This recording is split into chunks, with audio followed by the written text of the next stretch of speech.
समय मुख निक सतनाई।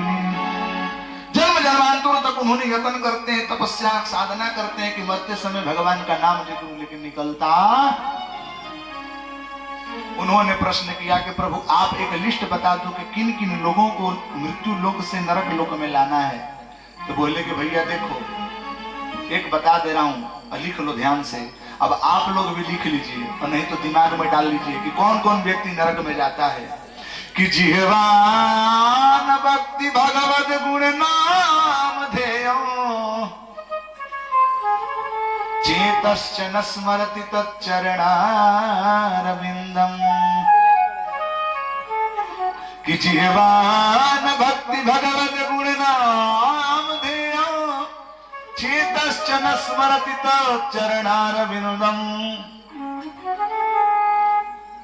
श्रीरायनो नमति यच्छिरये कदापि तानानयध्वनिसतो कृत विष्णु कृत्यान्। जिसने जिह्वा को पाकर के, जिसने नेत्रों के पाकर के, जिसने कर्णों को पाकर के भगवान का भजन नहीं किया, भगवान का दर्शन नहीं किया, भगवान का कीर्तन नहीं सुना, भगवान की कथा नहीं सुना, तानानयध्वनिसतो कृत विष्णु कृत्यान्, उन्हीं को खींच करके लाओ इस नरक में। कि जिन हरि कथा सुन ही नहीं काना, जिन हरि कथा सुन ही नहीं काना, जिन हरि कथा सुन ही नहीं काना, जिन हरि कथा सुन ही नहीं काना। श्रवण राम ही भवन समाना, भवन समारो।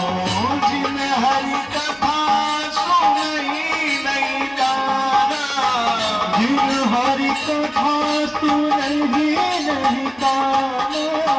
श्रवण राम यही भवन समाना, श्रवण राम यही भवन समाना।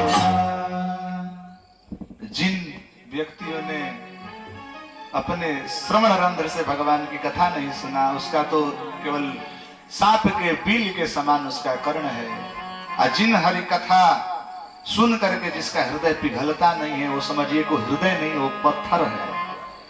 भगवान की कथा सुनने में जिनको आलस्य आता है, जो रो नहीं पाते, जो व्याकुल नहीं हो पाते, भगवान की कथा का दर्शन नहीं कर पाते। सुनना और दर्शन करना भिन्न भिन्न है। एक तो सुनते हैं लोग, एक साक्षात दर्शन करते हैं कि ऐसी ऐसी लीला होती है। वो ऐसा उनकी क्रिया नहीं होती, समझिए उनका हृदय हृदय नहीं, वो पत्थर है। भगवान की लीला में व्याकुल होना चाहिए। यमदूतों को धर्मराज ने इस प्रकार से धर्मोपदेश दिया। उन व्यक्तियों को ले आओ जो जीवन पा करके भी नेह कर्माय धर्माय न विरागाय कल्पते, न तीर्थ सेवाय जीवन अभिमृतो ही सा। अरे वो व्यक्ति तो जन्म लेते एक मुर्दे के समान है, जिसने इस शरीर को पाकर के नेह कर्माय धर्माय न विरागाय कल्पते, न तीर्थ पद सेवाय, न तीर्थों में गया है, न धर्म कर्म किया है, न हाथों से कहीं दान दिया है। महाराज हाथ में 10 लाख का सोना पहनते हैं, गर्दन में 20 लाख का चैन पहनते हैं। बताओ ये चैन आपको कल्याण कर देगा? अच्छा बताइए ये कितने रुपए का चैन में पहन रखा हूं, क्या है ये? You speak, what is this? बोलिए क्या है ये? तुलसी माला, कंठी माला है। यही पर मैं 10 लाख का चैन पहना होता ना, पैसा की तो कमी नहीं है ठाकुर की कृपा से, पहन सकता था। लेकिन महाराज वो सोना आपको सदगति नहीं दे सकता, कभी भी देगा तो यही देगा। कंठस्था लिखा है, तुलसी कष्ट जाम माला कंठस्ते वहते धिया।